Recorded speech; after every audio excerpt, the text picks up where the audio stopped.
Basic installation के course के lesson 1 में आपका स्वागत है। इस लेसन में हम देखेंगे कि प्राइमरी सोर्सेस ऑफ एनर्जीज क्या क्या होते हैं, एनर्जी का कन्वर्जन कैसे होता है, रिन्यूएबल और नॉन रिन्यूएबल एनर्जी में क्या डिफरेंस होता है, एक फॉर्म ऑफ एनर्जी को दूसरे फॉर्म में कैसे कन्वर्ट करते हैं। जैसे कि आपको पता होगा कि बहुत सारे एनर्जी के फॉर्म होते हैं, जैसे कि electricity, heat, light, mechanical energy, kinetic energy, rotational energy. इस सब को हम एक दूसरे फॉर्म में कन्वर्ट कर सकते हैं। जैसे कि हम सनलाइट को इलेक्ट्रिसिटी में कन्वर्ट करते हैं सोलर पैनल्स के थ्रू। हम एक छोटा सा एग्जांपल लेते हैं। जब हम लकड़ी जलाते हैं तो उसमें से दो फॉर्म ऑफ एनर्जी निकलती है, एक होती है लाइट एनर्जी और एक होती है हीट एनर्जी।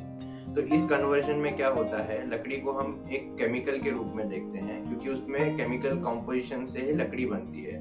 तो केमिकल एनर्जी जो है कन्वर्ट होके लाइट एनर्जी और हीट एनर्जी में बन जाती है। दूसरी जगह अगर हम देखें कि पेड़ पौधे अपने लिए एनर्जी कैसे बनाते हैं, तो पेड़ पौधे बेसिकली अपनी एनर्जी सनलाइट से बनाते हैं, जिसको हम कहते हैं फोटोसिंथेसिस। उसमें क्या होता है कि सनलाइट जो है वो प्लांट्स एब्जॉर्ब करते हैं और उसको केमिकल एनर्जी में कन्वर्ट करते हैं। तो यहाँ पे क्या हो रहा है, सनलाइट जो है, लाइट एनर्जी जो है वो केमिकल एनर्जी में कन्वर्ट। कोई भी एनर्जी कन्वर्जन के लिए एक प्राइमरी सोर्स ऑफ एनर्जी होना बहुत ही आवश्यक होता है।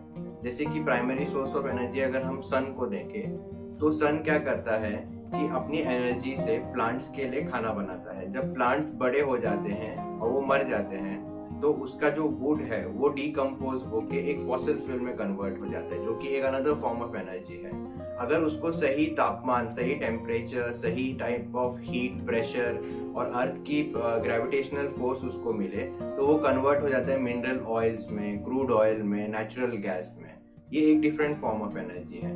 सन का जो और दो फॉर्म ऑफ एनर्जी है, उसकी जो हीट है और जो उसकी लाइट है, उसको हम बेसिकली सोलार के थ्रू इलेक्ट्रिसिटी में कन्वर्ट करते हैं। तो एक प्राइमरी सोर्स ऑफ एनर्जी हो गया हमारा सन, जो कन्वर्ट करके दे रहा है हमें 3 डिफरेंट फॉर्म्स ऑफ एनर्जीज। अर्थ जो है अपने आप में ही एक एनर्जी का सोर्स है। जैसे कि अर्थ में मिलता है हमें यूरेनियम एंड प्लूटोनियम। यूरेनियम जो है एक फॉर्म ऑफ एनर्जी है जिसको कि हम न्यूक्लियर रिएक्टर्स में यूज करते हैं, उससे हम इलेक्ट्रिसिटी जनरेट करते हैं।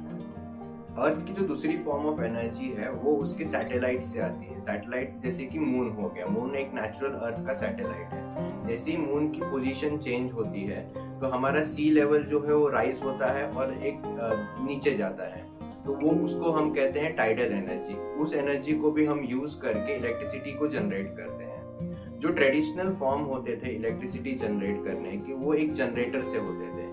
जनरेटर एक सिंपल इलेक्ट्रिकल मॉडल है जिसमें कि 2 मैग्नेट्स को यूज करते हैं, बीच में एक कॉपर का कॉइल होता है।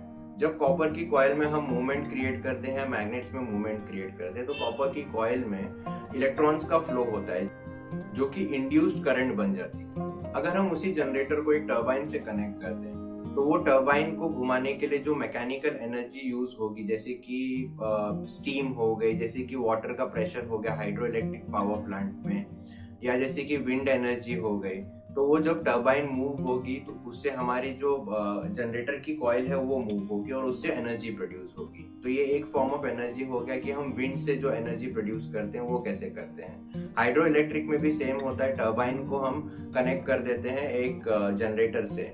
जो टरबाइन होता है उसके ऊपर हमारा पानी का जो प्रेशर होता है, उससे वो टरबाइन घूमता है और उससे इलेक्ट्रिसिटी प्रोड्यूस होती है। एक और फॉर्म ऑफ इलेक्ट्रिसिटी है जिसको हम कहते हैं न्यूक्लियर एनर्जी, और फॉसिल फ्यूल से जो एनर्जी प्रोड्यूस होती है। So basically nuclear power plant में क्या होता है, यूरेनियम एंड प्लूटोनियम को यूज करके उससे हम पानी को गर्म करते हैं और उससे जो स्टीम जनरेट होती है उससे टरबाइन मूव होके उससे इलेक्ट्रिसिटी प्रोड्यूस होती है।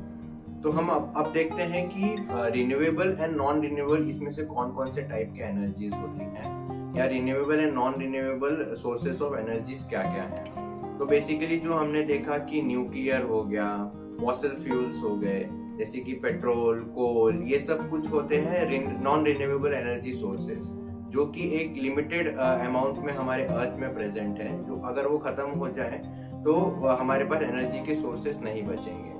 इसका एक डिसएडवांटेज ये भी होता है कि जब हम कोल को या मिनरल ऑयल को हम बर्न करके उसे इलेक्ट्रिसिटी प्रोड्यूस करने के लिए यूज करते हैं तो उससे बहुत ही ज्यादा एनवायरमेंटल इम्पैक्ट पड़ता है। दूसरी फॉर्म है, एक होती है विंड एनर्जी, एक होती है हाइड्रो इलेक्ट्रिक एनर्जी और एक होती है सोलर एनर्जी। विंड एनर्जी जो है वो रिन्यूएबल एनर्जी के रिसोर्स में आती है, बट उसका एक मेजर ड्रॉबैक वही है कि उसको विंड की ज़रूरत होती है। जहाँ पे विंडी एरिया है, जहाँ पे 24/7 विंड अवेलेबल है, वहीं पे हम विंड मिल्स को इंस्टॉल कर सकते हैं। जो हाइड्रो इलेक्ट्रिक पावर प्लांट है उसका भी एक छोटा सा ड्रॉबैक यही है कि उसके लिए आपको एक बहुत बड़ा डैम का कंस्ट्रक्शन करना पड़ता है, प्लस जो डैम कंस्ट्रक्शन होता है उसमें से थोड़ा सा एनवायरमेंट फिशेस को बहुत नुकसान पहुंचता है। जो नेक्स्ट फॉर्म ऑफ एनर्जी है वो है सोलर एनर्जी।